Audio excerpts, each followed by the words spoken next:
A study on weight loss revealed this week that women who participate in a weekly diet program lost 50% more weight, snacked less, and bought more fruits and vegetables than women in general, which just goes to prove my new theory: Richard Simmons is gay. After numerous requests, the National Institute of Health has finally granted funds to the University of New Mexico in order to test mice for the deadly hantavirus. Although I'm sure the government would have acted a lot sooner if instead of mice, the hantavirus was killing off rich white guys.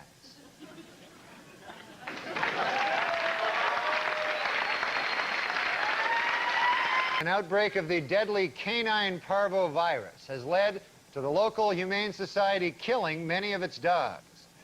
Gee, I wonder if the Humane Society would kill off victims of canine parvo if instead of dogs, they were rich old white guys. Increased hunting will be necessary to control the state's black bear population. Gee, I wonder if hunting would be the answer if instead of overpopulation of black bears, there were an overpopulation of rich old white men. Yeah. According to the EPA, it will cost an estimated $295 million to clean up toxic waste at the former Lockheed Martin military aircraft plant in California. The cause of the toxic waste? You guessed it, Frank Stallone. In Princess Anne, Maryland, state health officials have discovered what caused the mysterious death of 200,000 fish at a Somerset County fish farm. The culprit? You guessed it, Frank Stallone. In economic news, unemployment figures rose slightly for the month of October, with declines in the Dow Jones and NASDAQ. The reason for the sudden downturn? You guessed it, Frank Stallone. Entertainment Weekly's list of the 101 most powerful people in show business is out. At number 1, Fox CEO Robert Murdoch. And at number 2, you guessed it, Frank Stallone. And finally, the #1 selling doll this Christmas is Tickle Me Elmo. And the least popular selling doll? You guessed it, Tickle Me Frank Stallone. And the British Sunday Times is reporting that Belgian doctors have accidentally cloned a human being. The human being? You guessed it, Frank Stallone.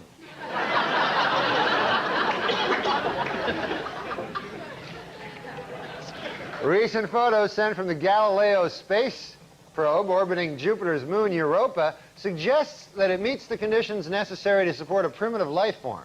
Just what kind of life form? You guessed it, Frank Stallone. And finally, the votes are in. And Entertainment Weekly has chosen its funniest man alive. And who is the funniest man alive? You guessed it, Frank Stallone.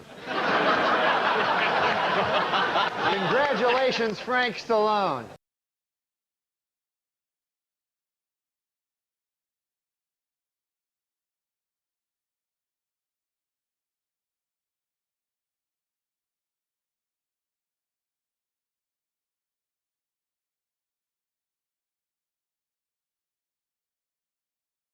Across the Great Plains, harsh weather and hungry boll weevils are the cause of one of the worst cotton harvests in years.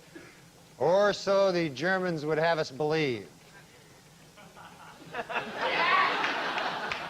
Last Sunday's National Hockey League game between the Buffalo Sabres and the Tampa Bay Lightning was postponed due to record snowfall in Buffalo. Or so the Germans would have us believe.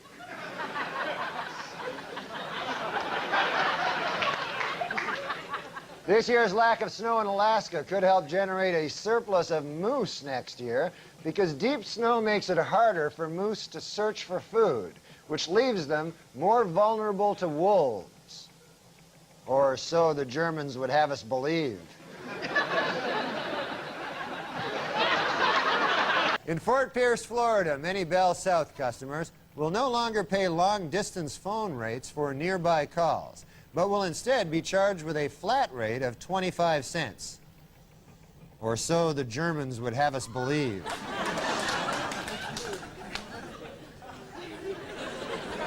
In Little Rock, Arkansas, a consumer group is proceeding with a petition drive to get a proposal on the November ballot that would exempt food from state sales tax.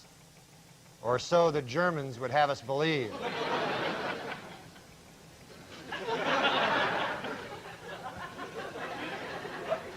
In St. Louis, archaeologists will use special radar on nearby landfills in an effort to find the 70-foot axle from a Ferris wheel, which was the centerpiece of the 1904 World's Fair. Or so the Germans would have us believe. Last year, German shepherds were rated the nation's most effective police dogs by far, sniffing out more than $100 million worth of illegal drugs. Or so the German shepherds would have us believe.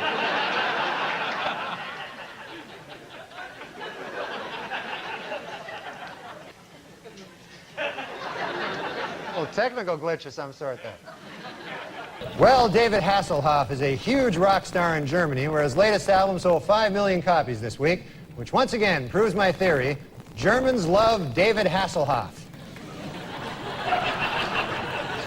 Well, David Hasselhoff is a huge star in Germany, where his series Baywatch celebrated its 100th straight week as the nation's top TV show, which once again proves my old theory: Germans love David Hasselhoff. Well, David Hasselhoff is a huge star in Germany, where his syndicated series Knight Rider places a consistent second behind Baywatch in the ratings, which once again proves my old theory: Germans love David Hasselhoff. Helmut Kohl was elected to his fourth term as Germany's chancellor this week. Experts say Mr. Kohl's success was guaranteed after he won the backing of singing sensation David Hasselhoff. Which once again proves my old theory: Germans love David Hasselhoff. The cast of Baywatch made a special appearance at Disney World in Florida, where they were mobbed by adoring fans, which proves my new theory: German tourists love David Hasselhoff.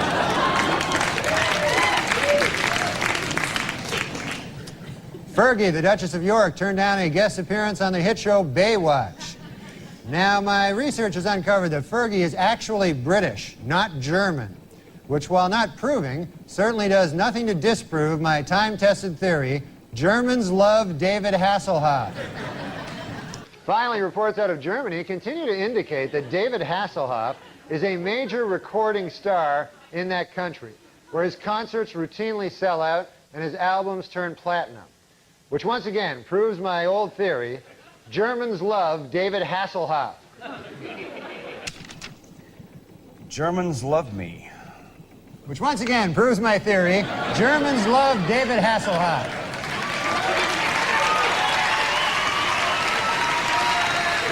And that's the news. See you next time. Thank you, David. I'm not afraid of everything. I'm afraid of very few things. Like what?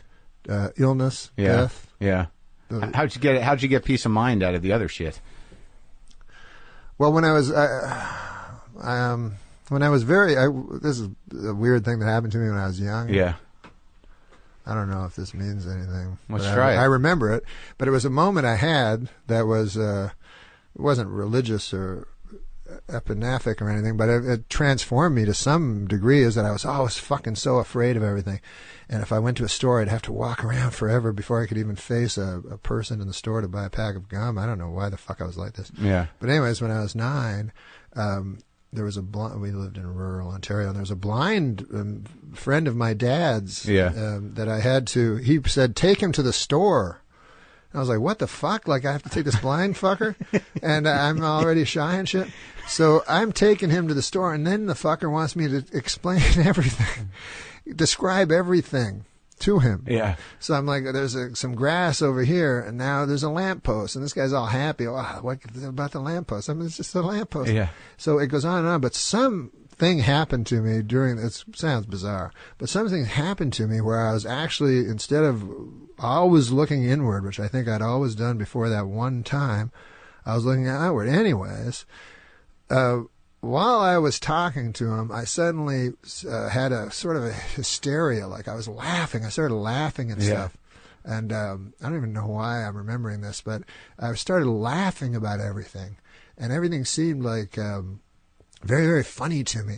And then a couple of weeks later, I saw a homeless guy, and he was talking about he started talking to me. Yeah. And he was talking to me about John D. Rockefeller. He's like, I was at John D. Rockefeller's funeral. Yeah. And all this shit. Yeah. And I was laughing at him and shit. And then he started laughing, and I was like, it's all fucking crazy shit. Like something came to me. Yeah. Where I started, and so now I find everything funny except like fucking real serious. Like I'm no fear of going on stage or anything about death and shit. Right. And so, but the other thing but the problem with laughing is I will get, it will build to a hysteria sometimes that I have to, crank a couple of benzos to prevent a panic attack. You really? Yeah, I can get You panic can laugh attacks. yourself into an anxiety attack? Absolutely, yeah. I start laughing and then it gets out of control, like hysterical. It's and I still have extreme sensitivity to things. I always go by eyes. Again, I always go by eyes. you should.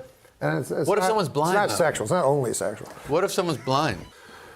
My dad knew a blind man, and my dad was in the war. He was a double generation older than I.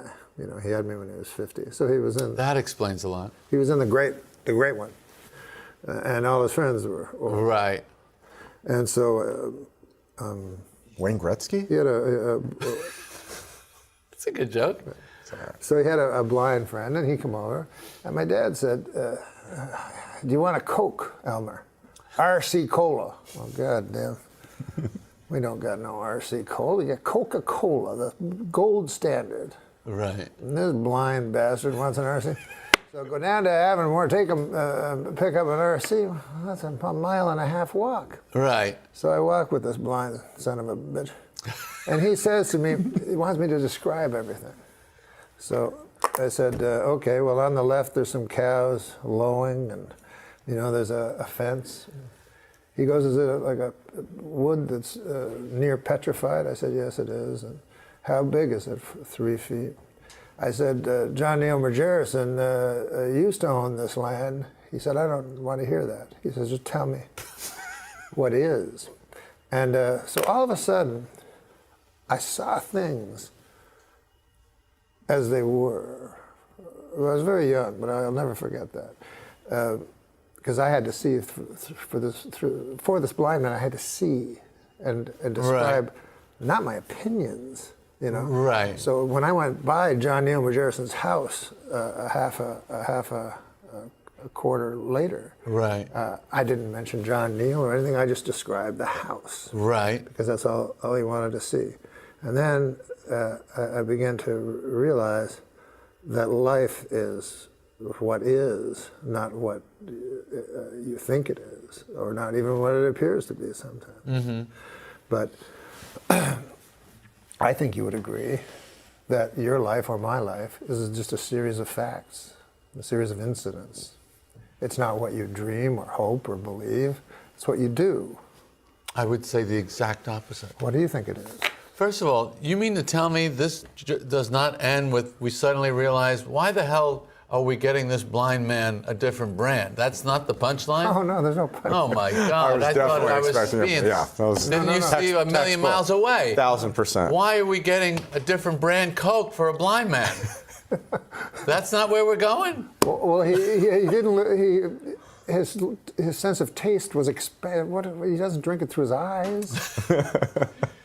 I guarantee you could fool a blind person with an off-brand Coke.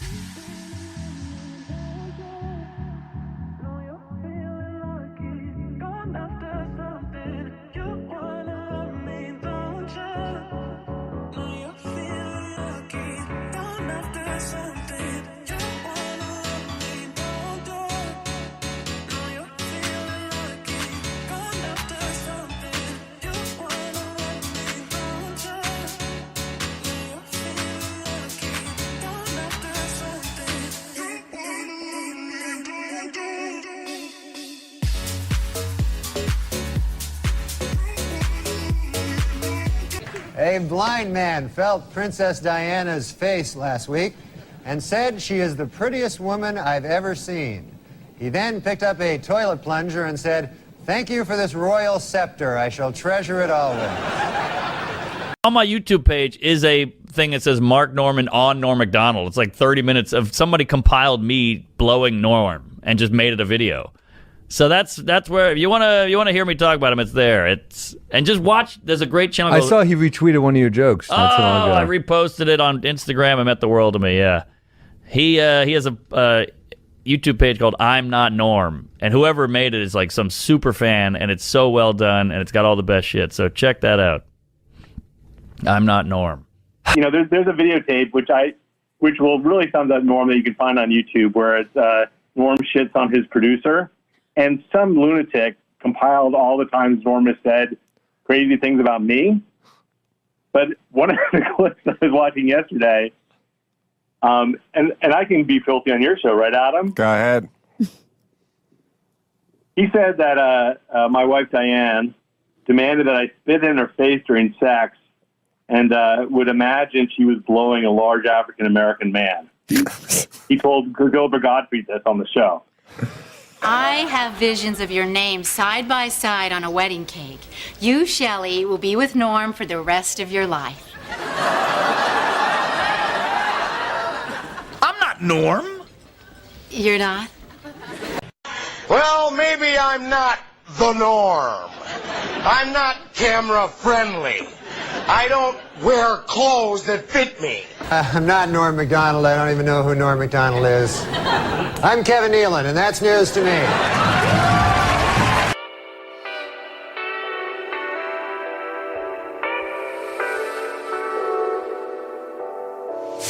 We've been down this road together. We've been seeing the colors fade. What we want to know is, are you a brother or a sister? Well, I'm an only child.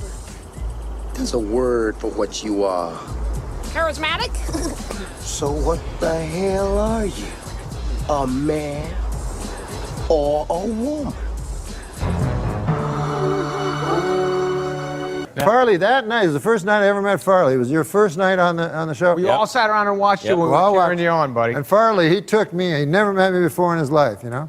He took me back. He said, "I got to tell you a secret about SNL." Oh yeah. Took me all the way to the back and Mohawk. Like the woods. This is the woods. No, within the. Okay, the hotel, right? In the hotel, and he secreted me into this room, and he locked it, and he made sure it wasn't bugged and everything. He said, "I got a secret to tell you." I was very, honored to have this. And then his secret was, he said, "This doesn't go past these walls." Pat is a woman.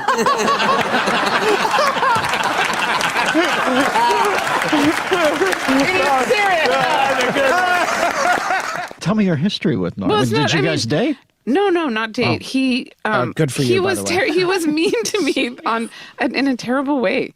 Oh, on my when his first show on SNL, there was a sketch, and they wanted to change something, and I didn't want to change it to that line. And he came up to me in the makeup chair and said, "Your problem is you're not funny. You're just not funny." He said that to me. I'd been on the show for 4 years. He was just started it. I think it was his first week. Okay, there's a better part of the story.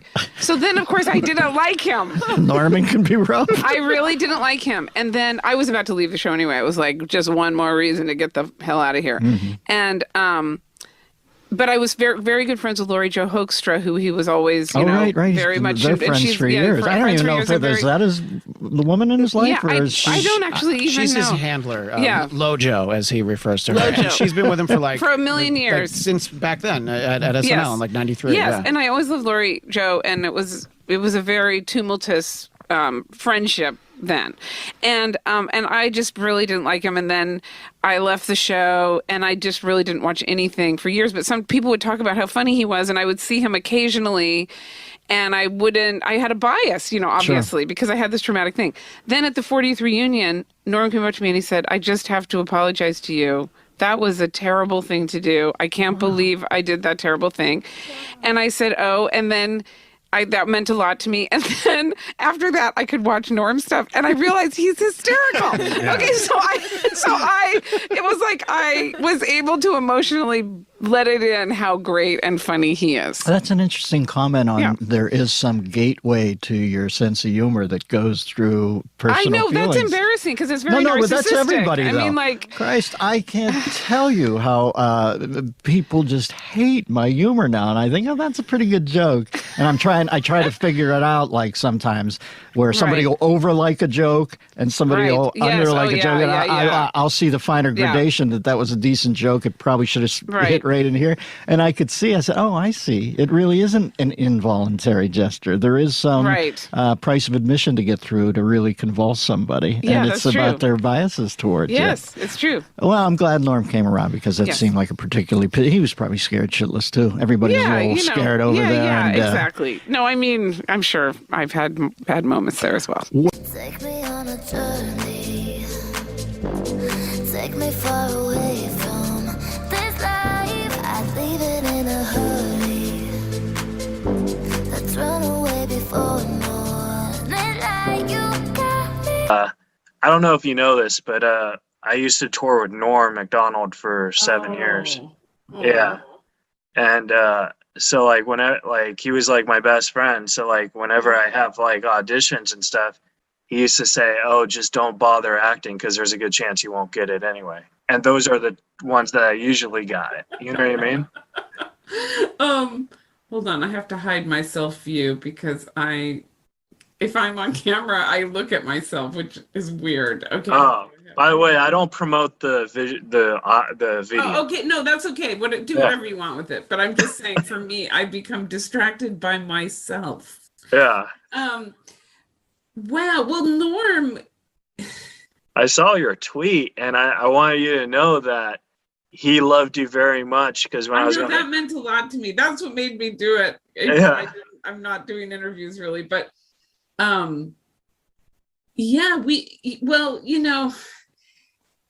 happened right away when he got on the show, and we only overlapped by a few months. Yeah. And so he was young and new, and I was jaded and had one foot out the door. So we both kind of we're in a weird place, to be maybe not at our best, but he had come up and yelled at me about a sketch that he wrote, and it was in, but then it got traded out for a sketch of mine or something, which happens all the time, and he would certainly learn that, but at that moment he didn't. And I was in the makeup chair, and he came and started yelling at me about it, which it wasn't even my responsibility I was not in charge of that. Right. And then and I think I was saying that, and I was kind of shocked because he, I felt like I was a senior statesman, like I'd been there 4 years, and he just had arrived on the scene, and he was yelling at me about something I had nothing to do with. And then he started saying how unfunny I was not funny, blah, blah, blah. And that was really rude. And it was in the makeup trailer with a bunch of people anyway, which I don't really care, but it didn't get us off on the best foot. Yeah. But then, as I said, and then, when I left SNL, I didn't watch the show at all. Like I was so sick of anything sketch related. I really didn't watch it for years. So I missed his genius, like I didn't know. I would hear about him. I mean, I wasn't in an igloo, but I didn't, because we'd had that weird thing. But Lori Joe, I was in contact with, Oh, Lojo. I love Lojo. Yeah. And I suspect it was her that made him, come around maybe, or rethink it. Or maybe he didn't, maybe he rethought it 1 week later. I have no idea. I don't know. But I just know that it wasn't for years later that I see the sketches of him and realize what a real comic genius he was. I mean, really. I mean, just so good. And like going to the reunions, I realized that he was so good. Like, I'm so out of it. I'm like, somebody's old aunt who's like, what's up with the kids now? And so then I was like, oh, he really is good. And I actually didn't hold it against him. I feel even bad saying it. But then The only reason I put that tweet out there is because I thought it was so big of him to come to me and say, I think I said something to you that was mean, when we first met, and I'm so sorry, and I think you're great. And it was just not that many people do that, that showed such wonderful character, and it just made me love him, and so, but then some people got mad at me for tweeting that. I really meant it positively. I took it positively. Everyone has a bad moment, and what I was trying to show is that he reflected on it and made an apology that was genuine and sincere and accepted on both sides. So it's that's not a common thing to happen. And he did that. So I was trying to be positive about it, but some people were like, not the time and place and stuff like that. And anyway, ugh. I remember when I told him I was going to interview you 3 years ago, and he's like, oh my God, that's going to be awesome. I can't wait to listen to it. And I was like, yeah. And he's like, I only did one movie and she played my mom. Oh, what? Yeah. He said that you played his mom on Dirty Work or something. Oh, I've done so many of those parts. And I watched it and I didn't see you. So I don't know if he was screwing with me, but I'm pretty sure I'm not in that. Although I've been cast as the mom so often, and it's he's probably mixing me up with someone, but it doesn't matter. Yeah, but I just thought it was funny because he said nothing but good things about you. So I just wanted. Okay, that's good. Maybe he actually totally thought of me as someone else, but yeah. But you must miss him so much. Yeah, it was. Did you know? Was he getting sicker and sicker around you, or? Well, I found out he had cancer in December, and there was only a handful of people who knew, and he kind of made me say I can't tell anyone or whatever, but he also told me that it was a different type of cancer from what came out that he had, so I don't know. I feel kind of privileged that I knew, but also kind of hurt because it wasn't what he told me. You know what I mean? But maybe he told you the truth. No, yeah, he told me he had colon cancer, and when he died, he just didn't want. Yeah. What did I don't even know. I just knew he had cancer. What did they say it was? It was leukemia cancer. So. I don't know. If you have something like colon cancer, I think it can get into the lymph system and become a lymphoma. I don't, a lot of times in late stage cancers, there's overlapping cancers, but usually you name your cancer after the first one you have. So it would be colon, but he probably just thought people would make jokes about it. Yeah. I just know nothing about cancer, and it sucks because I was born in July. It's a birthday joke.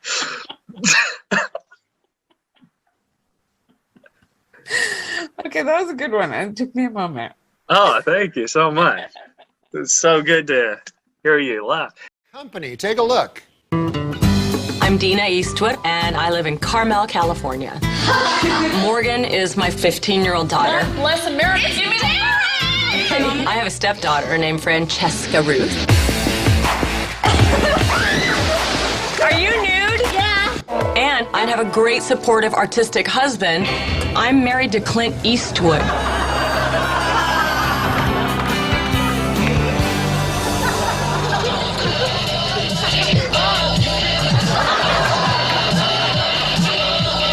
Six Oscars, $1 billion at the box office, and I'm in a goddamn reality show.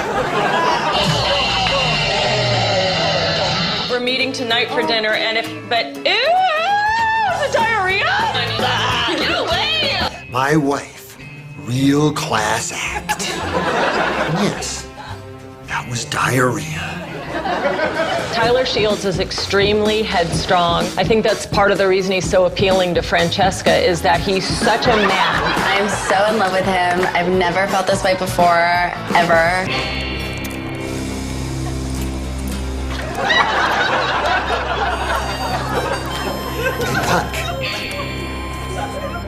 Talking to you, punk. Hey, punk.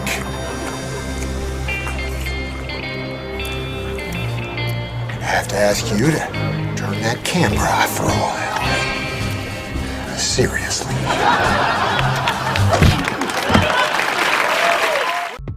Know the end is day, nobody's gonna change. You won't ever leave. On my mind again, I'm still not tired of it. Can make you want me.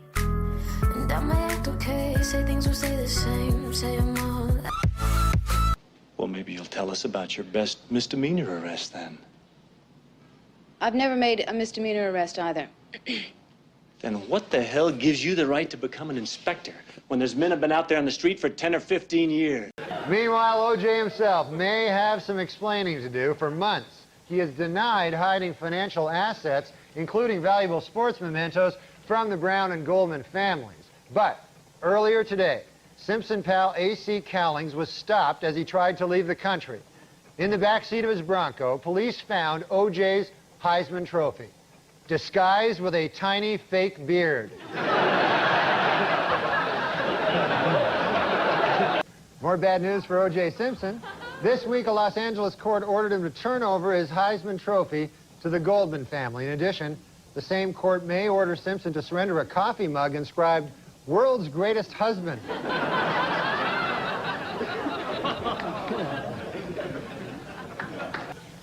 More followed from the recent conviction of British au pair Louise Woodward on murder charges. This week, her attorney Barry Scheck lashed out at the legal system, saying, quote, "What kind of sick society do we live in where an innocent girl is sent to prison, while a double murderer like O.J. Simpson goes free?" Kind of a...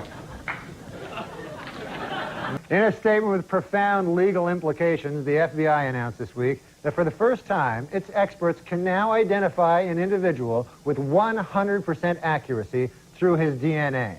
And really, when you think about it, the timing could not have been better, said former football great O.J. Well, this week, after a Los Angeles restaurant refused to seat him, O.J. Simpson demanded and got $500 in compensation. In addition, the restaurant must now offer separate murderer and non-murderer sections.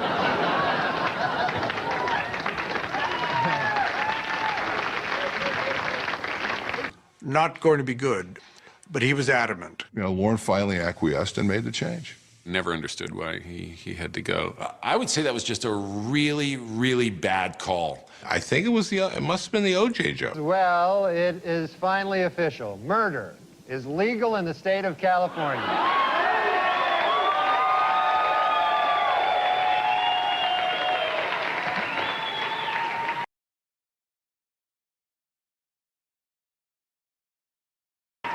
Potential jurors for the O.J. Simpson case were asked to fill out a 75-page jury questionnaire this week. In the entire state of California, only one person got a perfect score. Chow Ming Wu, who after the trial plans to attend Caltech.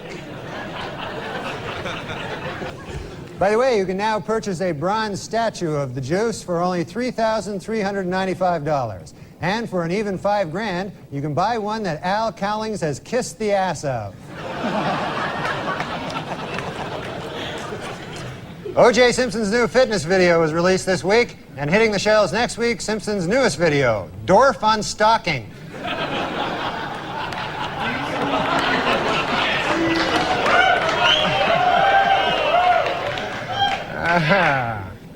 The crowd is torn.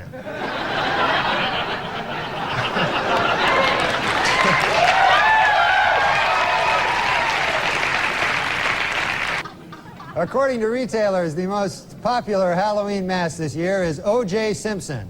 And the most popular Halloween greeting is, "I'll kill you and that guy who's bringing over your glasses," or treat.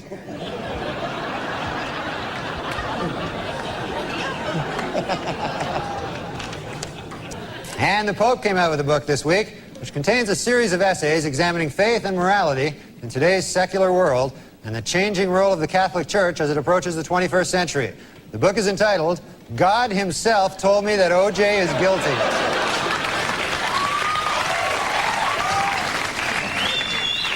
In other book news, Prince Charles released an autobiography in which he states that he never loved Princess Di and that his father pressured him to marry her. The book is entitled, Of course O.J. did it. I mean, come on.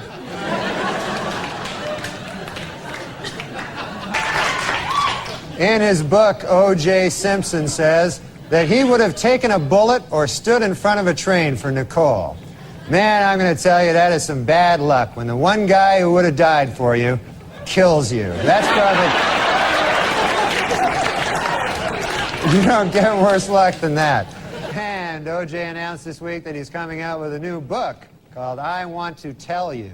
And if it's successful, O.J. will work on yet another book entitled From Football to Prison, My 25 Years of Showering with Other Men. And finally, in honor of the 50th anniversary of their first publication, Random House will be releasing special commemorative issues of many Dr. Seuss classics. The first to hit the bookshelves will be Green Eggs and Ham and O.J. is Guilty. Judge Ito was interviewed this week by a local TV station in Los Angeles. Asked by the interviewer if it was appropriate for a supposedly impartial judge to be on TV with his case still pending, Ito said, "Maybe not, but how appropriate is it to kill your ex-wife?"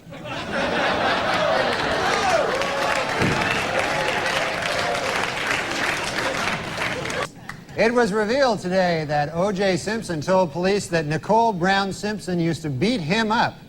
He also claimed that she and Ron Goldman killed him.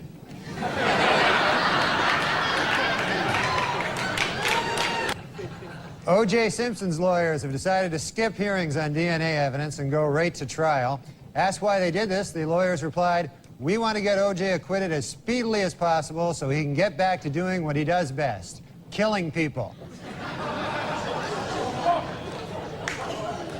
Well, let's get to O.J. O.J. Simpson's lawyers say they don't want the families of Nicole Brown and Ronald Goldman in the courtroom during the trial.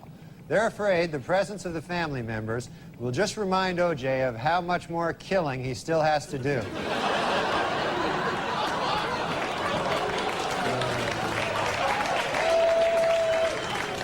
Well, O.J. Simpson's lawyers stopped feuding this week, finally.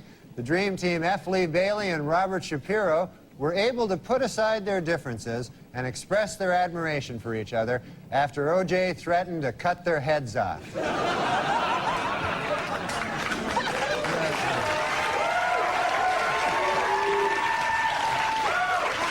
According to the National Transportation Safety Board, sleepy truckers are responsible for 1,000 deaths a year. In second place, O.J. Simpson at 2 deaths a year.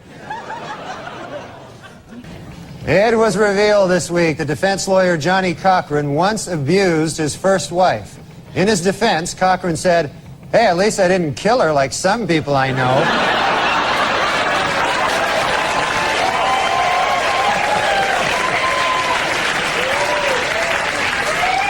Tomorrow, Judge Lance Ito will take O.J. and the jury on a tour of the now famous crime scene. For the jury, it will be their first look at the actual location. Of course, for O.J., it will be just a case of been there, done that. Judge Lance Ito was happy with the jurors' field trip to the crime scene last week. It went off without a hitch, said Ito. Not one murder. O.J.'s pal Al Cowlings now has a 1-900 number. For $2.99 a minute, Cowlings will tell callers that O.J. is innocent. And for $3.99 a minute, he'll try to do it without laughing.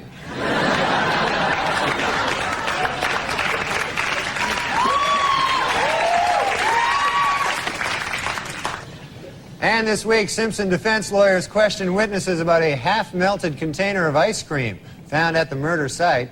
The Simpson defense has seized upon the ice cream for 2 reasons. 1, it may help fix the time of the murders, and 2, it was the only thing in the murder scene without any of O.J.'s blood on it.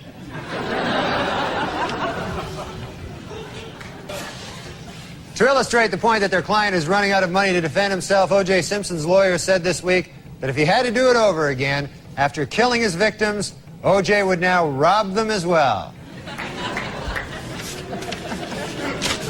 That one you find troubling? We went. F. Lee Bailey said this week that if the defense only knew what Ron Goldman's last words were, they might be able to find the real killer. You know, if you ask me, Goldman's last words were probably, hey, you're O.J. Simpson.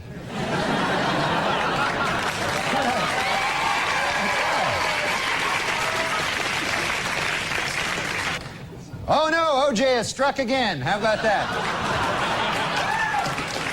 Not a good thing. And in court this week, Cato Kalin testified that O.J. Simpson did not appear angry before or after the period of his wife's murder. But Kalin admitted he could have been a touch edgy while he was actually murdering her. Might have been a... Hertz Rental Car Company announced this week that it will buy 520,000 vehicles, increasing its worldwide fleet 24%. In addition, they will try to find a new spokesman who won't kill his ex-wife.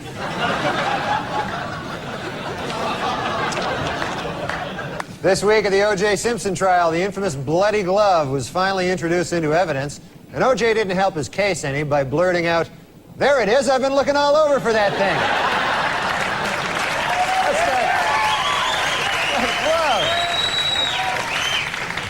glove. And a new shocker in the O.J. Simpson trial. This afternoon, Judge Lance Ito dismissed yet another juror, a 45-year-old African-American male, for failing to tell the court that he had once worked for Hertz Rent-A-Car and that he had once held Nicole Brown Simpson's glasses while O.J. killed her.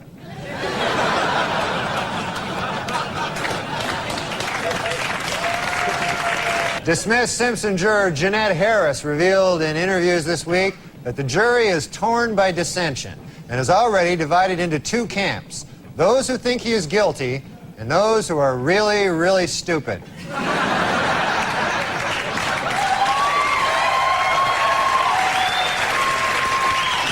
A bad week for the prosecution at the O.J. Simpson trial. Under intense cross-examination by defense lawyer Barry Scheck, LAPD crime expert Dennis Fung admitted that he may have contaminated the crime scene when he accidentally dropped a big bucket full of O.J.'s DNA. Our top story tonight this week in the O.J. Simpson trial. After grisly photos of the murdered Nicole Brown Simpson were shown in court, O.J. turned his head away and wept. It was at that moment that he realized he would never be able to kill her again.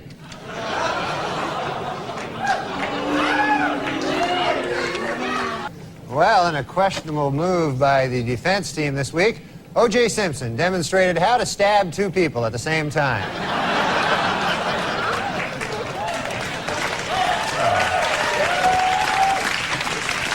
Remember 12 Angry Men, the classic courtroom drama?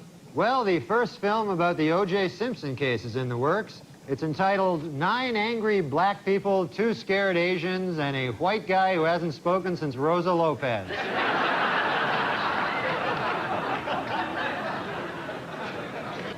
Testimony during the final week provided some spellbinding moments. In a brilliant move during closing arguments, Simpson attorney Johnny Cochran put on the knit cap prosecutors say O.J. wore the night he committed the murders. Although O.J. may have hurt his case when he suddenly blurted out, "Hey, easy with that. That's my lucky stabbing hat."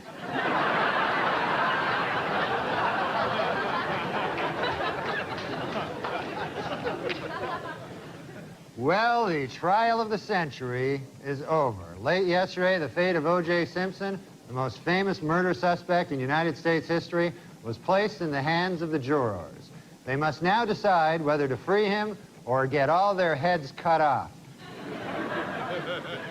Thanks, I'm Norm Macdonald, and now the fake news. Well, it is finally official. Murder is legal in the state of California.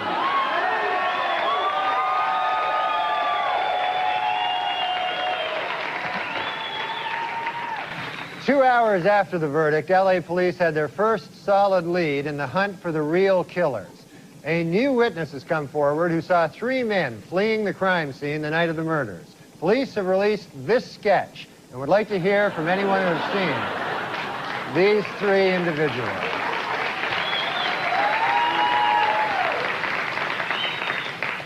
On Tuesday at 1:15, the moment the Simpson verdict was delivered, Court TV scored its highest ratings ever. An hour later, the channel went out of business. Well, that covers the main developments in the O.J. Simpson case this week. And after all, other important things are going on in the world. Now more O.J. Simpson. When Simpson trial juror Gina Rodborough returned home this week, her little girls were delighted to have her back. And no wonder. She lets him get away with murder.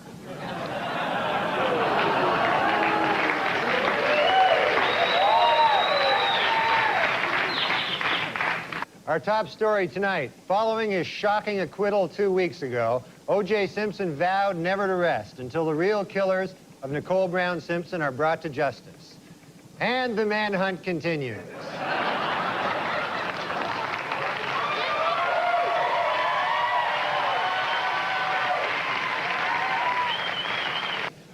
After initially vowing never to rest until his wife's killers are brought to justice, O.J. Simpson this week changed his pledge slightly. He now vows to have sex with hot-looking models.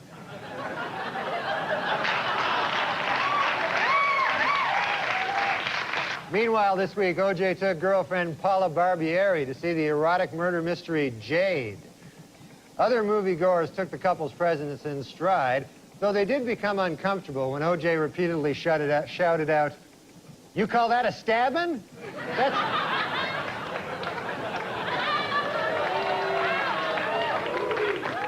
Simpson had been discussing marriage with girlfriend Paula Barbieri, but reportedly she has called the wedding off. Her fear was that if they married, she would be brutally murdered. And then someone would try to pin it on O.J.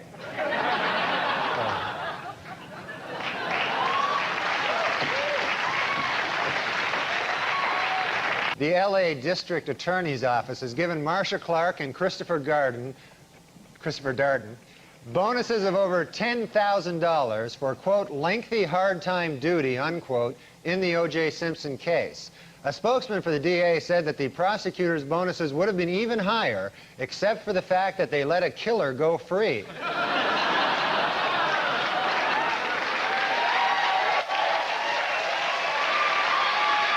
According to a report out this week, O.J. Simpson is still extremely angry that Robert Shapiro began writing a book while he was defending the football legend.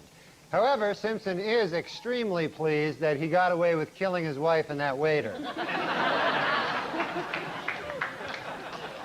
A down-and-out O.J. Simpson, depressed that all of his money-making ideas have failed, has decided to go back to doing what he does best, killing people.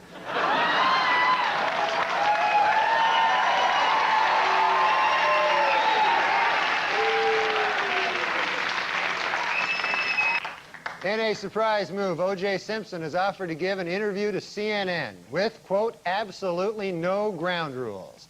But interviewers Greta Van Susteren and Roger Cossack have asked for one. Don't kill us.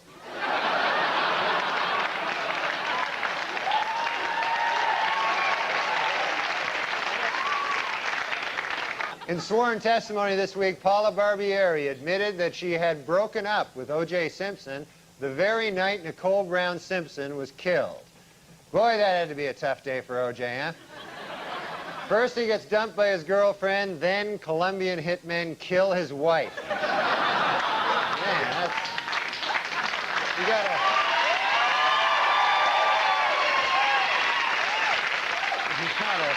In an effort to raise money for his enormous legal bills, O.J. Simpson this week began marketing a video which attempts to prove his innocence. Should the tape not sell, Simpson has a backup idea, his very own video of the actual murders themselves.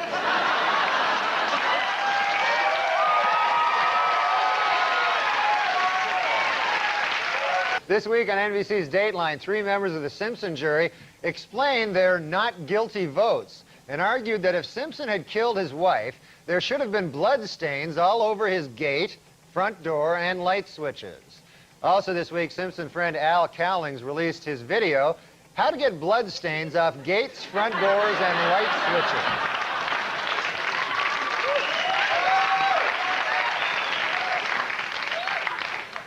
In his civil court deposition this week, O.J. Simpson denied under oath that he ever punched, kicked, or slapped his ex-wife Nicole. Oh, great. As if O.J. isn't busy enough tracking down the real killers. Now he's got to track down the real wife beater, too. This guy is crazy. And in Brentwood, O.J. himself was spotted manning a lemonade stand with his daughter, Sydney. Asked by reporters why sales were so poor, O.J. replied, "Beats me," and then he went back to cutting lemons with a giant knife.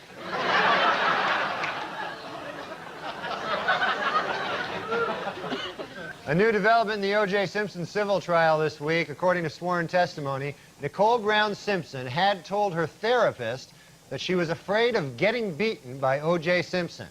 Asked why he didn't report this earlier, the therapist said, "I was afraid of getting beaten by O.J. Simpson." I said getting beaten, and that may have hurt a little. According to a Senate Committee on Violence, Denise Brown has done more to bring attention to the cause of battered women than any other person. Well, almost any other person. Once again, O.J. gets the short shrift. In Los Angeles this week, Lyle and Eric Menendez were found guilty of first-degree murder. So, to review California law, it is killing your wife, legal. Killing your parents, illegal. A shocking new development in the O.J. Simpson case. Late this afternoon, a high-ranking official in the Los Angeles Police Department admitted to Geraldo Rivera that the police did conspire to frame O.J. Simpson for the murders of Nicole Brown and Ron Goldman. However, they called the conspiracy off when they got to the murder scene and found that O.J. really did do it. While in England, where he spoke at Oxford University, Simpson had defended actor Marlon Brando's criticism of Hollywood Jews. Later, from his island hideaway, Brando sent O.J. a telegram which read, "You're not helping."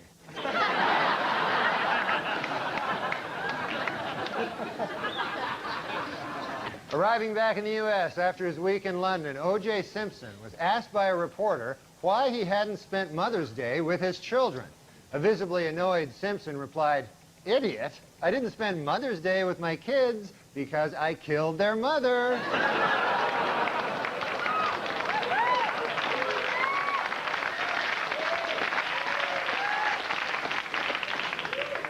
Well, more O.J. Simpson news.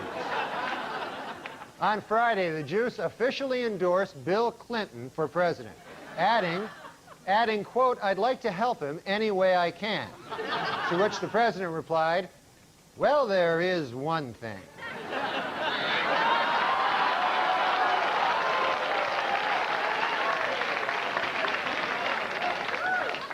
In Los Angeles this week, the defense suffered a setback in the second O.J. trial when Simpson was ordered to turn over a secret videotape which lawyers say contains proof of his guilt. What's on the tape? The first O.J. trial.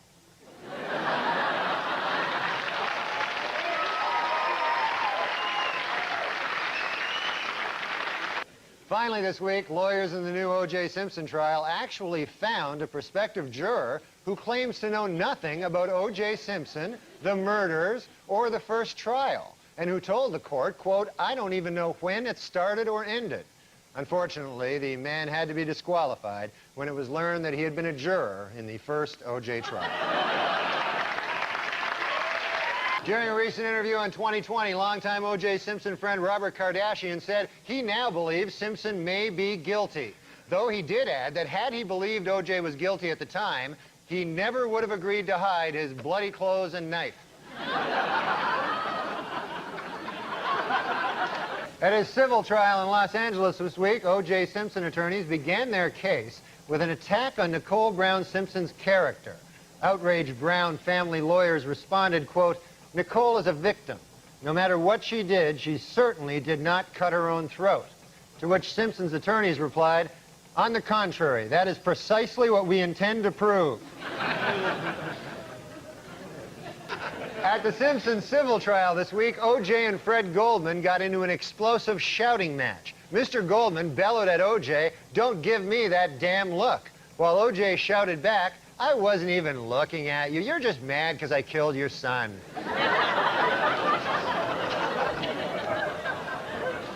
Against the Jets last week, Buffalo Bills running back Thurman Thomas broke O.J. Simpson's career rushing record, and the week before, he surpassed Simpson in career touchdowns. Next up for Thomas, an attempt to kill 3 people at once.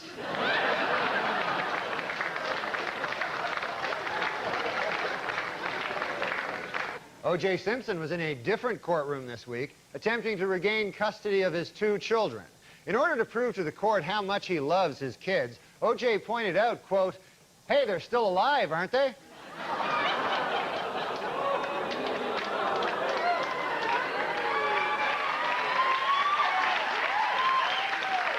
This week in Los Angeles civil court, an FBI expert testified that shoe prints left by the killer exactly match shoes belonging to O.J. Simpson.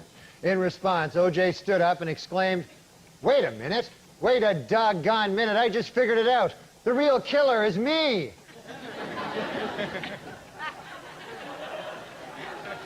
According to researchers in Australia, koala bears have fingerprints so close to those of human beings that they could easily be mistaken by police at the scene of a crime.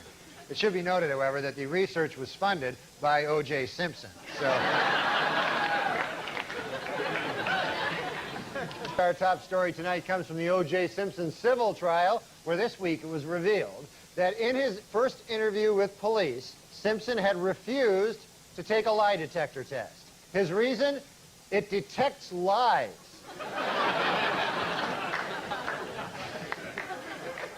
This week at the O.J. Simpson civil trial, the focus shifted from the defendant to the alleged character flaws of Nicole Brown Simpson.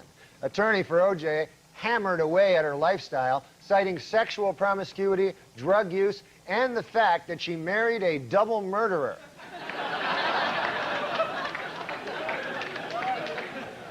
Meanwhile, Simpson defense attorney Robert Baker argued that a dark spot in a crime scene photo was a, quote, mystery shoe print, suggesting that there were actually 2 killers. O.J. hopes this will support his theory that he did not act alone.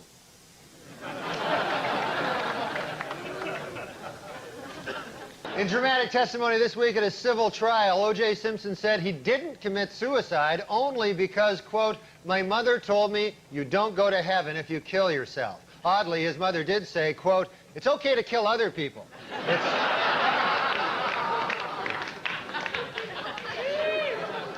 In a unanimous verdict this week, a Santa Monica jury found O.J. Simpson liable for the wrongful deaths of Nicole Brown Simpson and Ronald Goldman, awarding the plaintiffs damages of $8.5 million.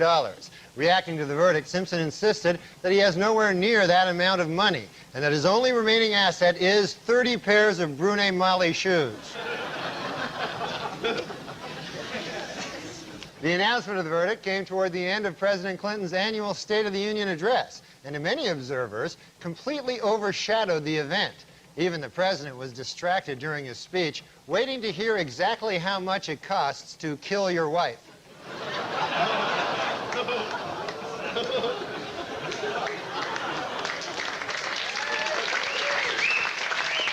Our top story tonight, this week at the civil trial of O.J. Simpson, the jury, which had earlier found him liable in the deaths of Ron Goldman and Nicole Brown Simpson, this week tacked on an additional $25 million in punitive damages. On hearing the news, Simpson declared, quote, "This is far from over." Asked to clarify that statement, O.J. said, quote, "I'm going to kill more people. What do you think I meant?" The first place in Weekend Update's Most Romantic Valentine contest goes to David Delafera of Kearney, New Jersey. Yesterday, Mr. Delafera, who works as a fireman here in the city, climbed the ladder of a fire truck up to the 3rd floor office window of his girlfriend, Alexandra. There, with a dozen roses and a wedding ring, he proposed to her in front of all her co-workers. Congratulations, David. And coming in last place for the 3rd year in a row, O.J. Simpson.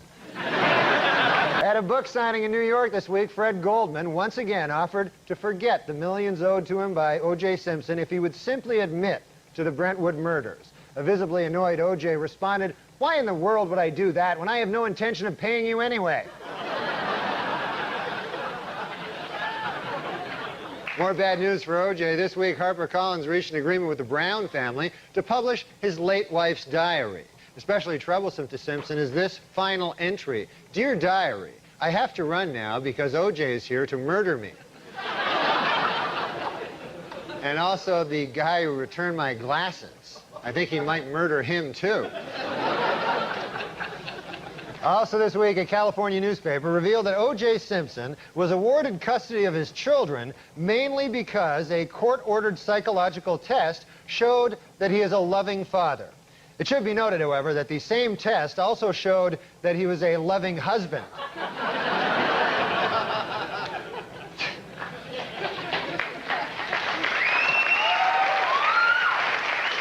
According to O.J. Simpson's niece, Terry Baker, when O.J.'s mother, Eunice Simpson, first heard about the slaying of Nicole Brown, she exclaimed, "He did it."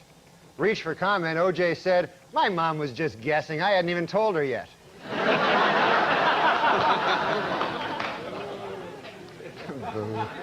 Like I saw a one-woman show once by a woman. Mm-hmm. And, just one? Yeah, only one. And she was like, well, my mother had breast cancer, you know, and now I have breast cancer. And I'm like, well, it's everybody. Like, they think it's so special when everyone gets cancer and dies. Like, that's what what if we just ended the podcast? But you know, it's almost like the height of narcissism to think that you're going to you know, you're going to be so brave as to talk about it in person, right? Whereas all you're doing is just garnering sympathy for yourself. Well, I guess that's true. How's that brave? It seems cowardly to me.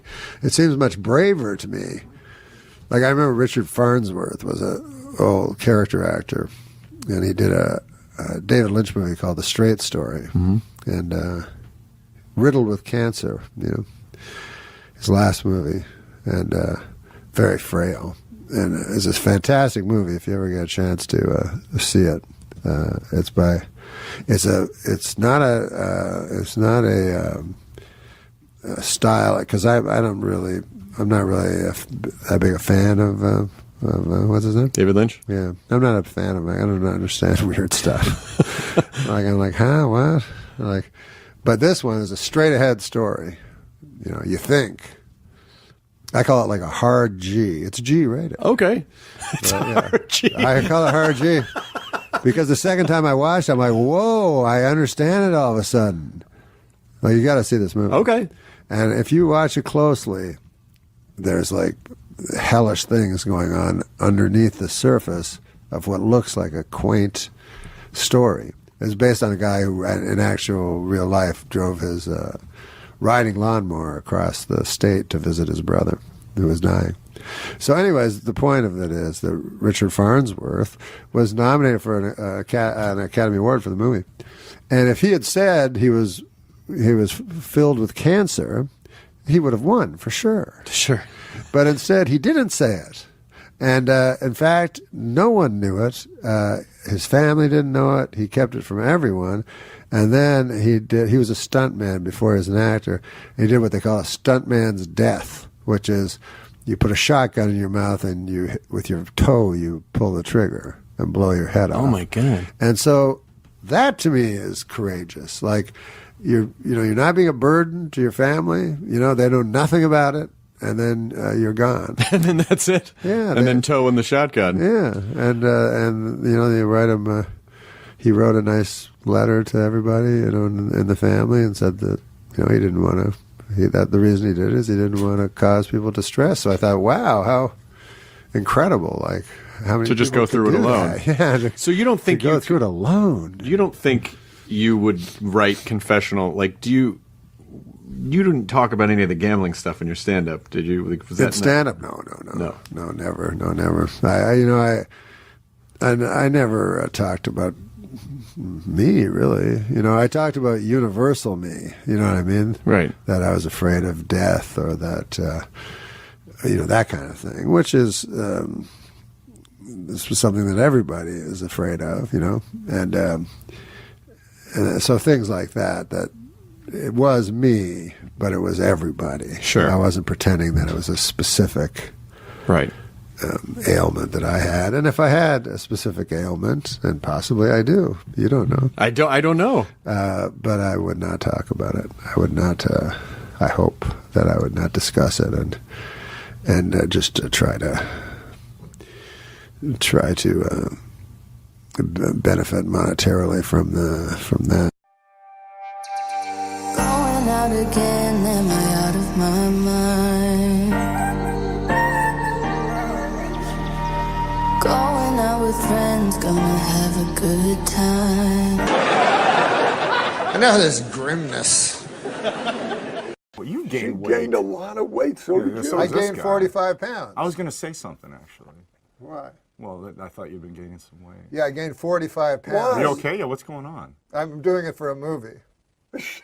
For what role? What's the role? What are you playing, Jackie Gleason? What do you mean? It's not a particular movie. I just think they always need a fat guy in a movie. You're doing hard. You're paying it forward, yeah. Hey, listen, have you noticed my enormous weight gain? I've gained 45 pounds.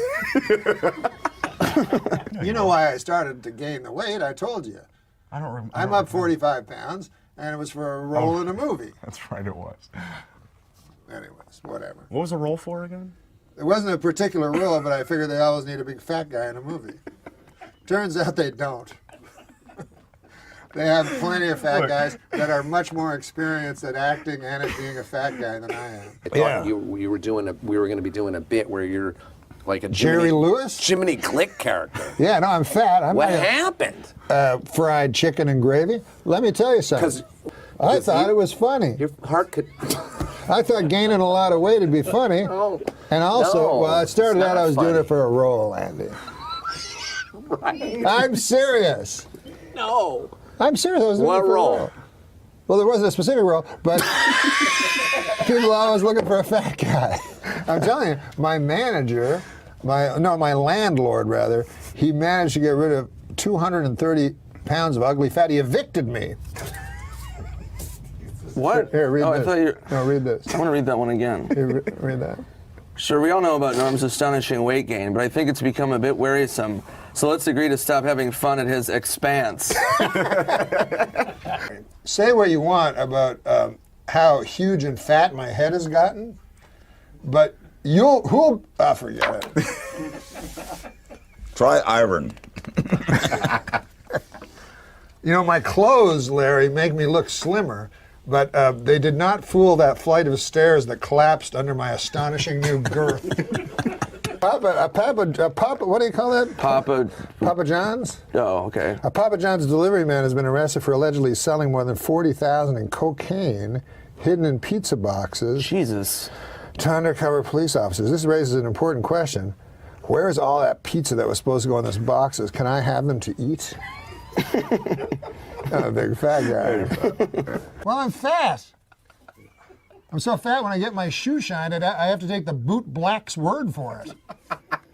You haven't seen your penis in 3 weeks. I'm keeping it clean. Jesus Christ. Well, is that what fat people say? My penis? This is where most of my weight goes.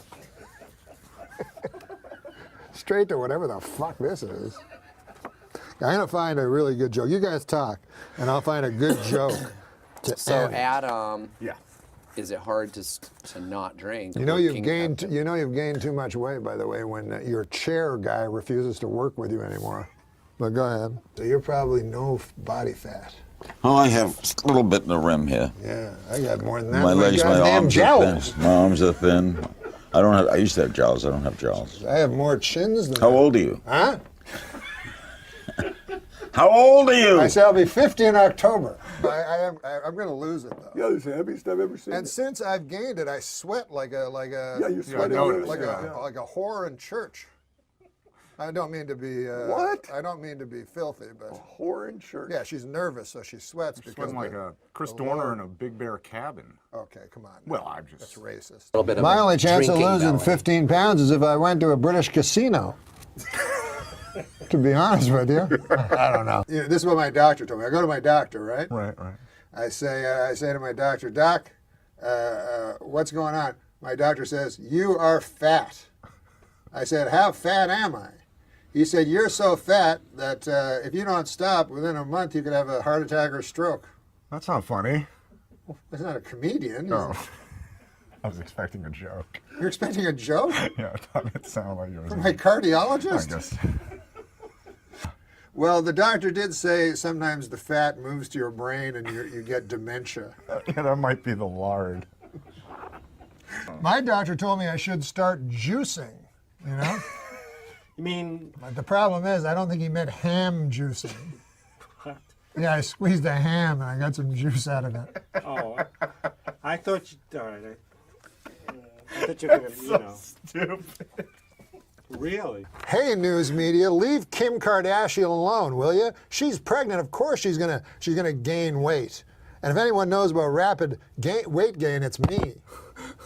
You know, I went to see the doctor about it, and he told me to open my mouth and say oink. I thought that was a little out of line, Tom.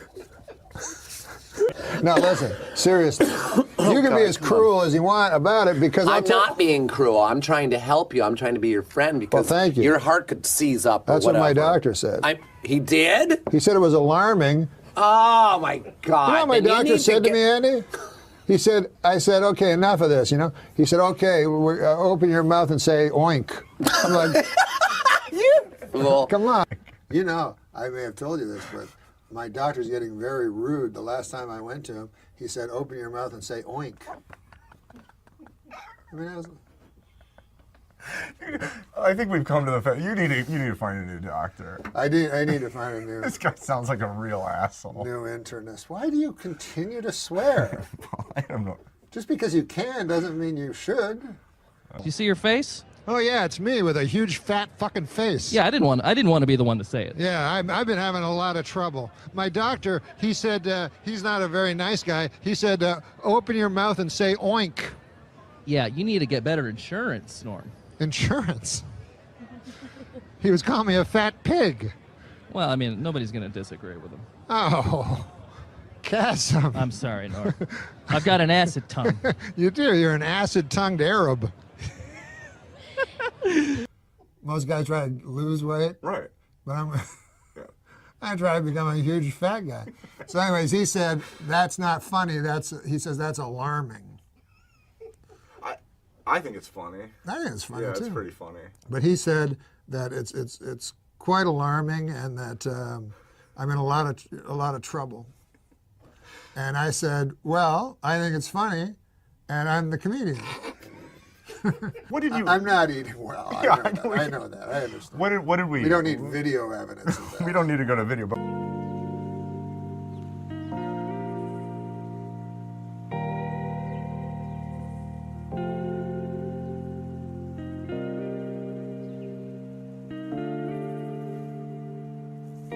Morning. Remember that? Yes. We went to Denny's. You had 2 eggs over my hammy and half my pancakes. Then on the way over here, we stopped at 7-Eleven. You remember that? Yeah. You had a few hot dogs and a big bag of pork rinds. Yeah. And 5 minutes ago, you had 4 donuts and a chip whiz. Yeah, well, you snooze, I eat half your fucking pancakes, fucker. What did we eat right before we did the show? We ate chicken. Yeah. What kind of chicken? What was it called? Honey kettle chicken. Fried chicken. Fried chicken. Yeah, a big plate of it. Yeah.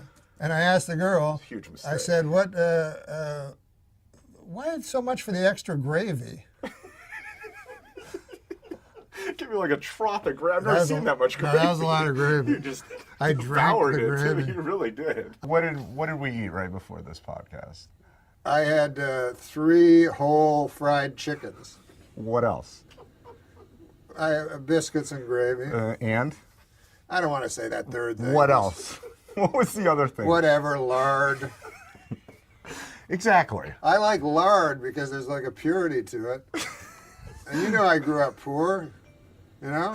Frankly, I was just impressed that they carried lard at the place. You don't see that too often. Yeah, no, I brought that with me, a can of lard. This is what I used to look like. That's Fathom right there. And that's you? That's me. Are you serious? Yeah. That was on a good day too. Is that like a fake picture? No, that's not a fake picture. Coming up on 250. Do I look like that fucking fat pig? Well, maybe not that fat. I mean, this is your future, Norm. This is my promise to the people of the Video Podcast Network world. I will not eat a single morsel of food until Margaret Thatcher is dead and buried. She died 3 weeks ago.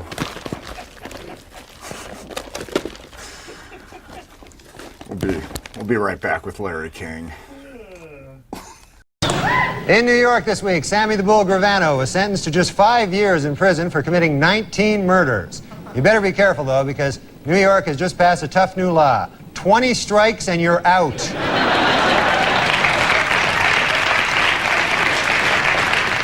Visitors to New York's Times Square this winter are in for a bit of a surprise. Crazy people will be shooting at them.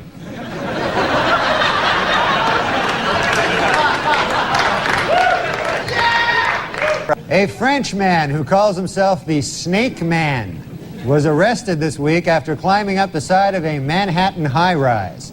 Yep, he climbed right up the side of a high-rise, just like a snake.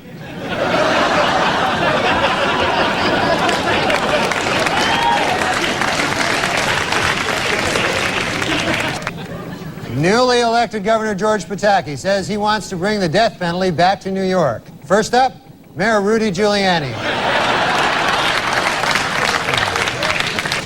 Well, more bad news for Governor-elect George Pataki. An audit reveals that due to years of lax security, New York's reservoirs are, quote, 90% urine.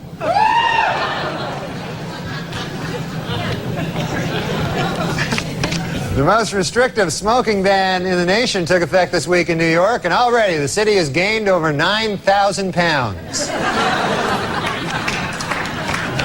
Police in New York investigating the deranged homeless man who attacked a girl with a hypodermic needle have made a shocking discovery. He's Mickey Rourke.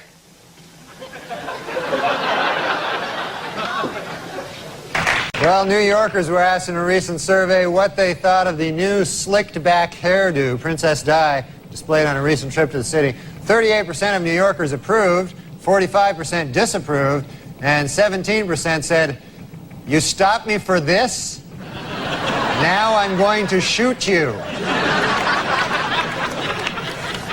This week, New York Senator Al D'Amato repeated his claim that during the Second World War, Switzerland aided the Nazi war effort and helped launder money stolen from Jews.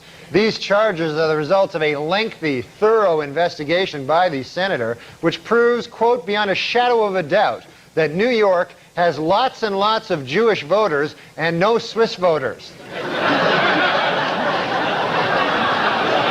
On Tuesday, New York City Mayor Rudolph Giuliani cruised to re-election with 57% of the vote. The mayor credits his victory to strict enforcement of quality of life ordinances, while loser Ruth Messenger blamed her defeat on low voter turnout by aggressive panhandlers and squeegee men. She was expecting them to show up strongly. Well, crime is down nearly 20% in New York City, with only 384 murders so far this year. Only 384? You know, if you ask me, that's still 307 too many. That's right. And with the Pope in New York City, some of the New York City's greediest and most heartless con men are getting rich selling fake tickets to the Mass in Central Park. Don't I know it? Look at all... Look here. Look at all this. Oh, yeah. According to a recent survey, the best-tasting water in New York State comes from South Huntington on Long Island. And the worst-tasting water comes from Lou Reed's bong.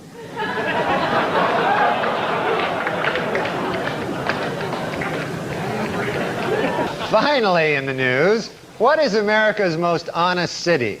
To find out, a team of sociologists left 10 wallets filled with cash on the street in various urban centers. In Atlanta, 7 of the wallets were returned. In Seattle, 9 of the wallets were returned. But not surprisingly, in New York City, only 1 of the wallets was returned. Empty and shoved up some dead guy's ass. The New York City Transit Authority plans to put up signs in subway stations asking city residents to be more polite when getting on and off the subway. Most New Yorkers say the idea sounds great and that the new signs will make excellent urinals.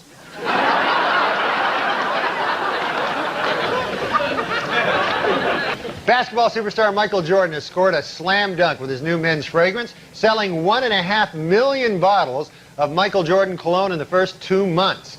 No, the scent does not smell like Michael Jordan after a game. It smells like Patrick Ewing. So it smells good. Well, after a 15-year absence, the New York Yankees are back in the World Series.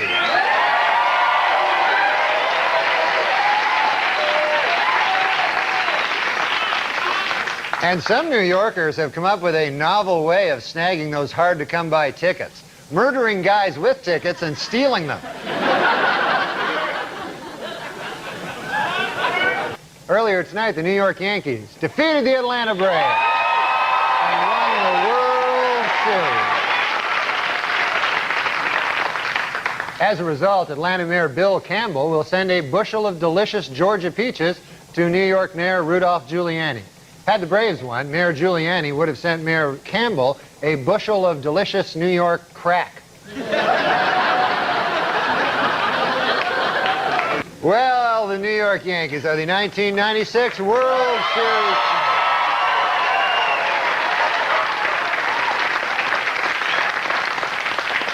And this week, 3 million Yankees fans gathered on the streets of New York to honor their heroes.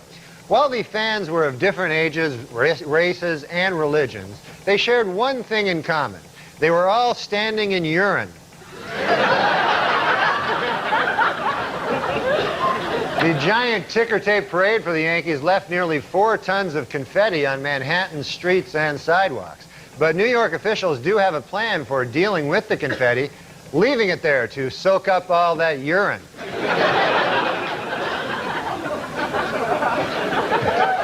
The New York City Taxi Commission named the 10 worst cab drivers in New York City.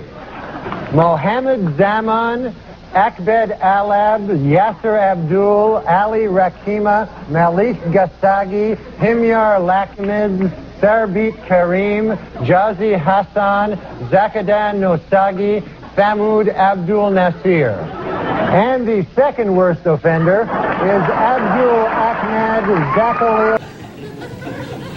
This week is Taxi Cab Appreciation Week, so to all you taxi cab drivers out there, I'd appreciate it if you'd take a shower once in a while. How'd that go?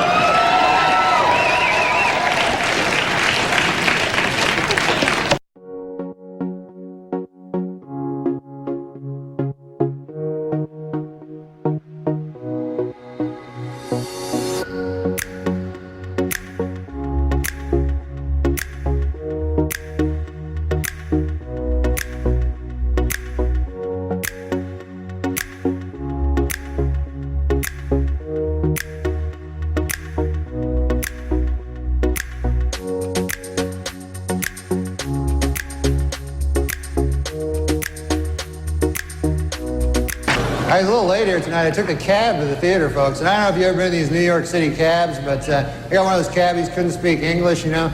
Saw his name there on the dash. I couldn't even pronounce it. I think it was something like Hideki Arabu. Something like that.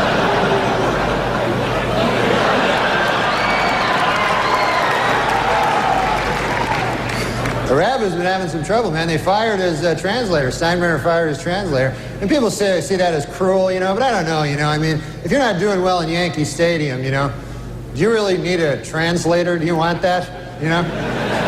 You know? Hey, what'd they say? They say you suck. You should go back to Japan, you dirty foreigner. Okay, I got it. I'm trying to pitch over here.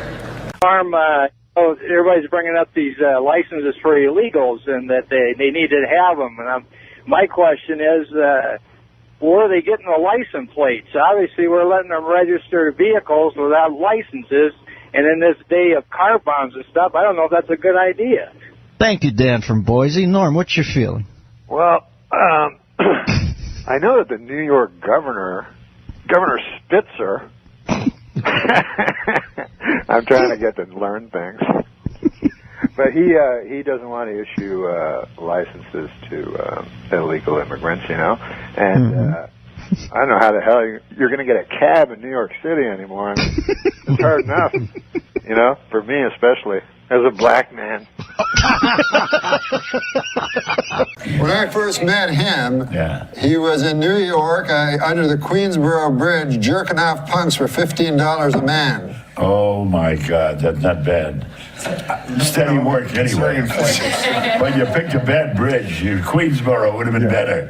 Well, it was. Not Queens. It was Queensboro. Oh, I thought Williamsburg. Yeah, I mean, times have changed. Yeah, Williamsburg, it's been gentrified and everything, yeah. And this guy used to jerk off punks under the Queensboro Bridge, $15 a man. I robbed a couple of punks under there. Oh, you did? Yeah.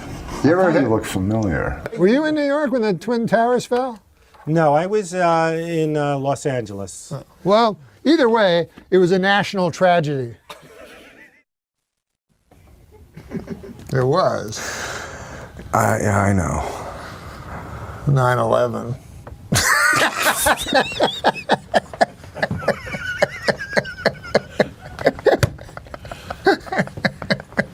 We're going to go to hell.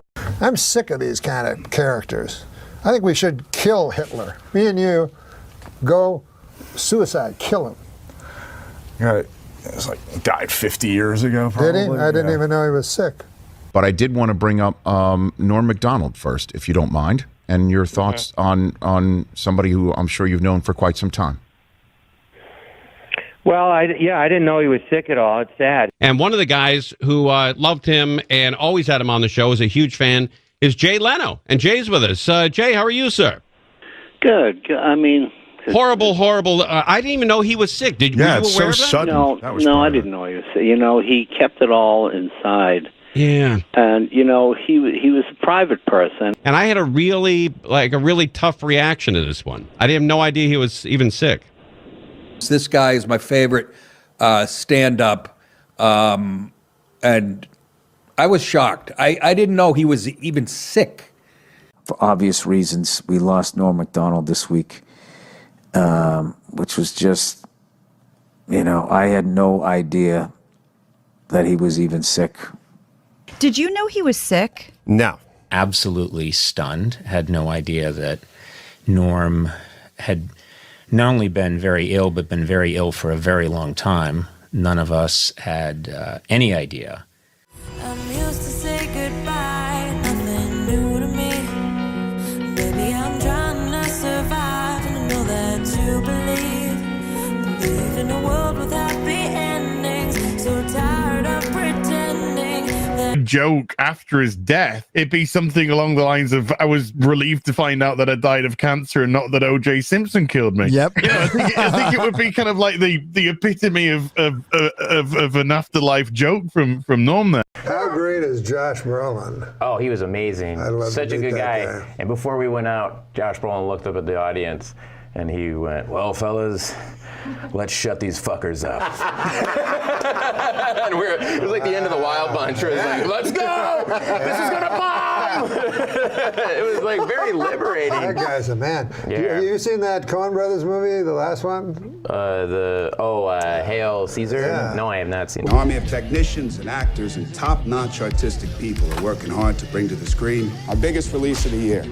Hail Caesar is a prestige picture with one of the biggest stars in the world, Baird Whitlock. Well, it's really badly promoted because it makes it look like it's an old movie with George Clooney in it. But it's not. It stars Josh Brolin. And Josh Brolin has this scene with Clooney where he throws him up against the wall. And this guy's so manly, Josh Brolin. I mean, it's literally a square job, you know? And he's so, like, cool looking, and he just makes Clooney look like a woman. But, boy, I love Josh Brolin. But you know who's a real man? Have you ever interviewed Josh Brolin? Yes. Oh, yeah. You have? Yeah. Oh, yeah. My God, huh? Yeah, total stud. A manly man. He is a You got a hot thing for piece Josh of- Brolin? Huh? You got a thing for Josh then? Bleep, tread lightly in there. No. No, I mean, he's a hot piece of tail. Yeah, his tail is on fire. it's been so long since you came around.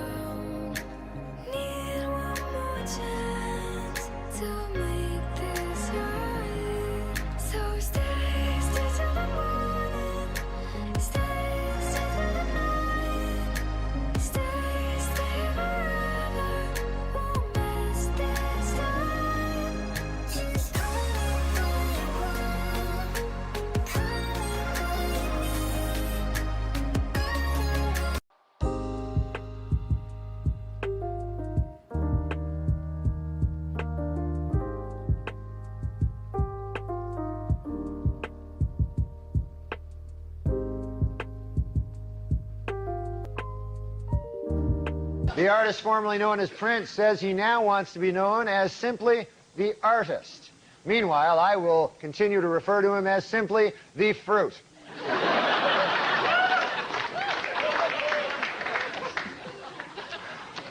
In other music news, several major acts are on tour this month, including the Counting Crows, Metallica, and the Fruit. What, your neighbors nice people, the people that live around Great people. Every day I meet somebody new, you know. This city's great because of the neighborly people, you know. I don't know. But I did meet one neighbor, interesting story, you know, that this guy, he just moved in, you know, next door to me. So I'm always one to meet the neighbors. You like to chat with the neighbors, Yeah, because, you know, so I went over to the guy, knocked on the door next door to where I live, and I say to the guy, I said, hey, I'm your new neighbor, you know, and I said, good to see you, you know, nice to run into you, you know, welcome to the neighborhood, you know. And so the guy, I said, what do you do for a living there, sir, you know, if you don't mind me asking?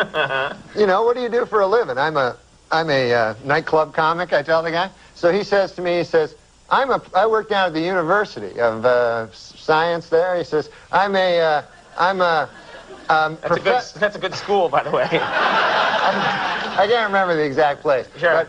But he says, I'm a professor of logic. Oh. So he says, the guy says, logic. Now, what the hell is that? I never heard tell of that.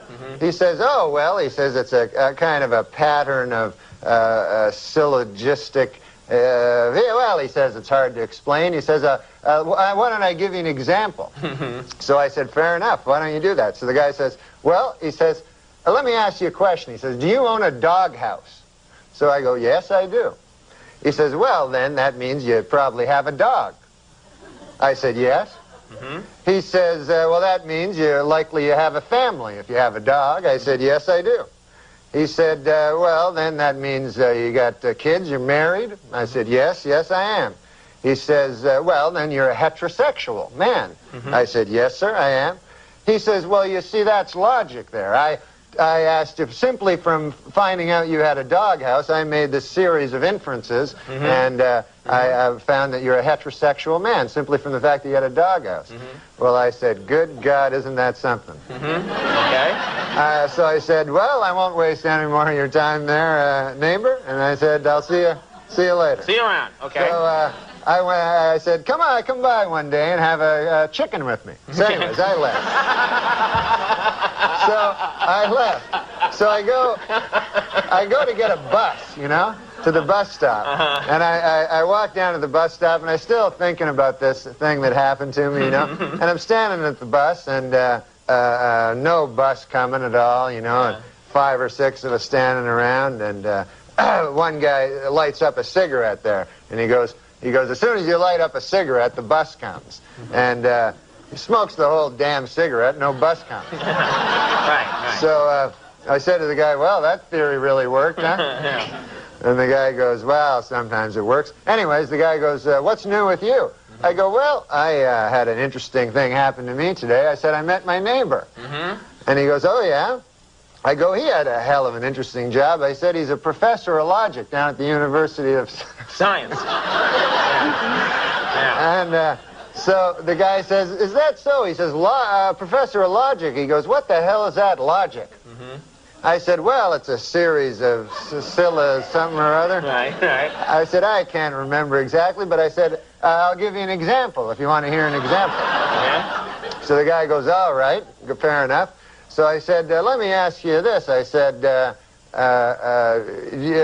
me ask you a question. Do you own a doghouse? And the guy goes, no, I don't own a doghouse. So the guy says, oh, yeah, you're one of them gays.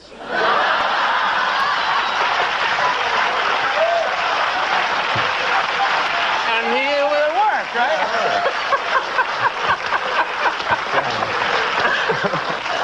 What great stuff you can learn at that nice. University of Science there. And then the guy, and then get this. Get this. There's more. This gay guy invites me to have a chicken at his place.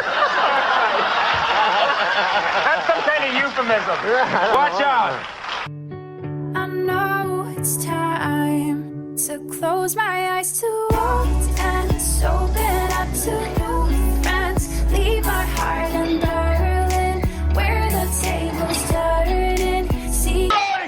talking. One said, here, Murphy, in a pub, and a fella walked in a lovely suit. He said, look at that suit that fella's got on. I bet that's worth a lot of money. I bet he's an accountant or something like that. No. He said he's probably an agent. Look at that suit, that's lovely. Well, a fella went in for a piss. Some of these Irish fellas went in with him. He said, we were just admiring your suit. He said, you must have a very, very good job. What do you do? He said, I'm a doctor of logic. He said, what the fuck's that? He said, I'll explain it. He said, have you got a goldfish? I have. He said, is it in a bowl or in a pond in the garden? No, in a pond in the garden. There's 6 of them. He said, my logic now tells me, if you've got a pond, you must have a fairly big garden. He said, I have. I've got a very big garden indeed. He said, right. Now my logic tells me, if you've got a big garden, you've probably got a very big house. 3, 4 bedroom? He said, I've got a 4-bedroom house. He said, now, my logic now tells me, if you have got a 4-bedroom house, you've probably got maybe 4 or 5 children? He said, I've got 5 children. He said, my logic now tells me, if you've got 5 children, your sex life is very good. He said, it's the best. The best. He said, now, my logic now tells me, if your sex life is good, you don't masturbate. No, don't wank at all. He said, so now you see that's logic. From a goldfish, I found out that you don't wank. He said, that's fucking marvellous. Elsie, when it's happened, he's made, he said, what does he do? He said, he's a doctor of logic. He said, what's that? He said, I'll fucking explain it. He said, have you got a goldfish? He said, no. He said, you're a wanker. Now, this is good.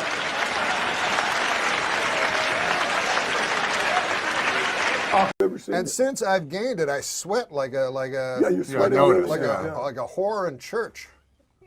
I don't mean to be what? I don't mean to be filthy, but a whore in church. Yeah, she's nervous, so she sweats because sweating like a Chris Dorner in a Big Bear cabin. Okay, come on. Well, I'm just that's racist. Oh, good morning, whores. Listen, Mary. Let me talk to the whore. Is she around? Who? The whore. I think her name was Leek or Lisi or something. It was one of them weird names. I want to kill Leisha. Well, she better be careful then. Hey, wait a minute. Leisha, that's the whore. No, you can't kill her. Listen, Margaret, put on the whore. No, I thought she was a whore. I could have got my nose bit off by a Saigon whore. Got some news for you, whore. I'm packing up and moving out of this dump. I'm fine. Bronze like you were a dime a dozen. I'll see you in hell, baby. That's still cute? Mm-hmm. Did I say baby? I meant dirty whore.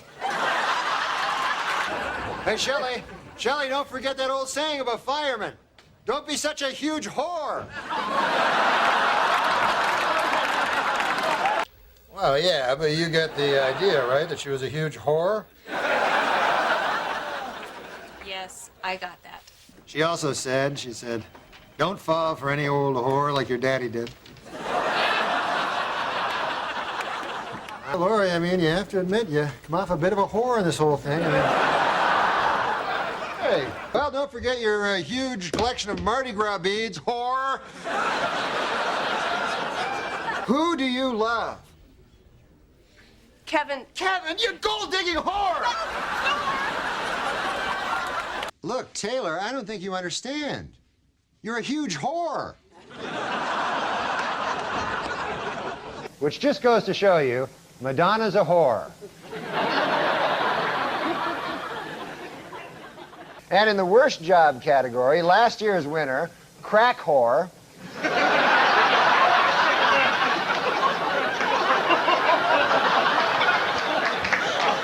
has lost its spot. The new worst job is assistant crack whore. There's only one occupation where the person does not keep his job when he wins the lottery. Wins the lottery. You know what that occupation is? No. Crack whore. That was amazing. You pulled it out. I was worried about you for a minute. I thought you were in deep trouble. I thought you might get backed into a corner have a lot more pressure on you and then not have anything. I know.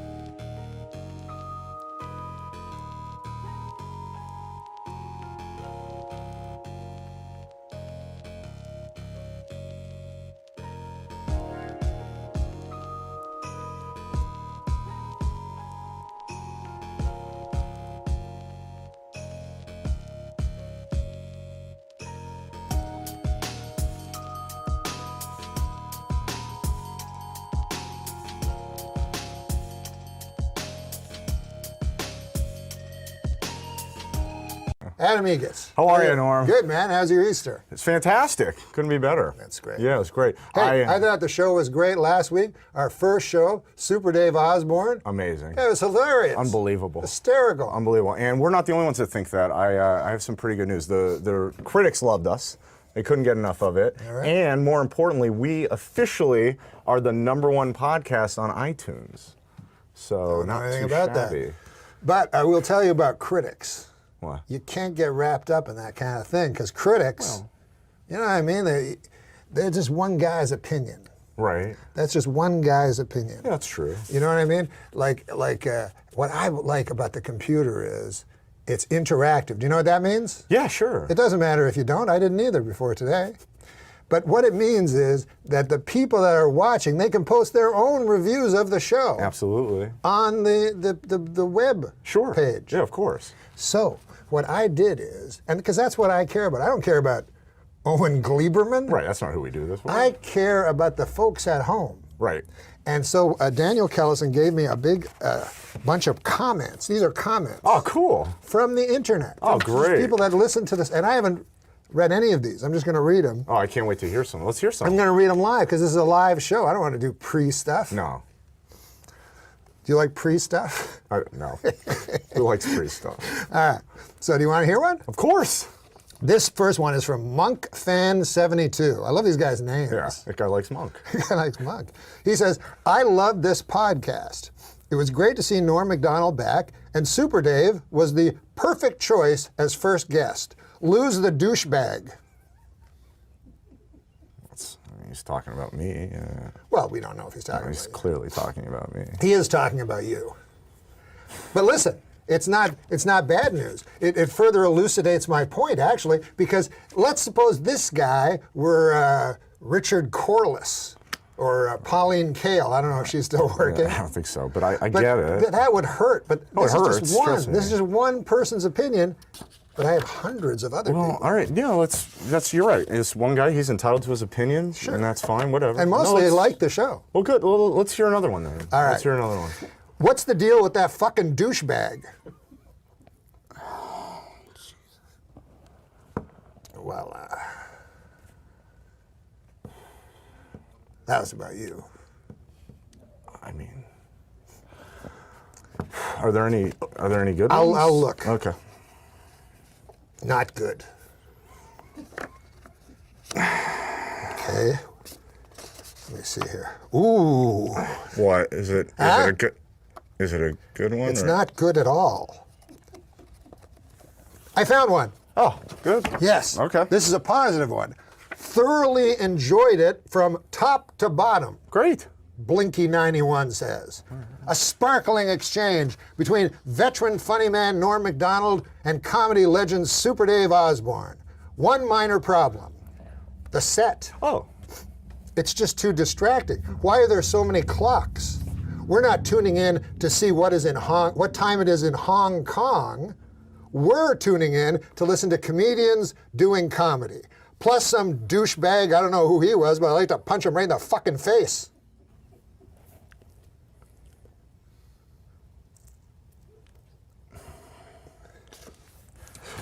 Okay, I mean, we don't need to know what the people think. Well, no, I mean, it's hard, Norm. It's hard. I'm not used to this. You know why? Because you're just new to the whole I think that's part of it. show I mean, business also, thing. Oh, yeah, that. You know what it reminds me of? Huh. I read in a book one time about Saturday Night Live, which I was on. Yeah. And when it started out, Chevy Chase retired, then Bill Murray came on. Mm-hmm. Nobody liked Bill Murray. Nobody liked Bill Murray. Unfathomable today to shocking. think that. Shocking. But they did not like him because he was new. You understand? Well, I get it. I mean, that makes sense. So what he did, it was very famous. He went on TV. Yeah. He talked right to the camera, right? Yeah. And he introduced himself to the folks. Did it work? Said who he was. Of course it worked. Oh, yeah, it was Bill Murray. He's Bill Murray. He's probably the most successful guy ever to come out of the franchise. Maybe you're right. So why don't you just look at your camera All right. and tell the folks who you All are? right, I'll give it Introduce a, all right, I'll yourself. give it a shot. There you See if it works. I'm Adam Egat. I work at the world famous Comedy Store. I'm the manager over there. Before that, I was a manager at the Tempe Improv, and I don't know what I'm doing, I'll be honest, and I'm not an actor, I'm not a comedian, but I'm just going to try my best, and I'm going to do the best I can, and I hope the people watching at home will give me a chance to I don't know, just give me a chance. And I did this as a favor to Norm. I'm not an actor and I'm not a comedian. This guy says your face looks like a cunt. I can't even change that. It's not the first time I've heard that, but